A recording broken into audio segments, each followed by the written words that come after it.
நிறைமாத நிலவேவா நடைபோடு மெதுவா மெதுவா அழகே உன் பாடு அறிவேனம்மா மசக்கைகள் மயக்கம் கொண்டு படிசாயும் வாழை தண்டு சுமையல்ல வாரம் சுகம்தான் அம்மா தாயான பின்புதான் நீ பெண்மணி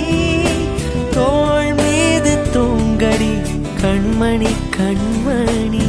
காலையில் தினமும் கண் விழித்தால் நான் கைதொழும் தேவதை அம்மா அன்பென்றாலே அம்மா என் தாய் போலாகிடுமா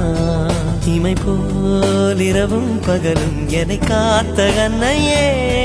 உனதன்பு பார்த்த பின்பு அதை விட வானம் பூமியாவும் சிறியது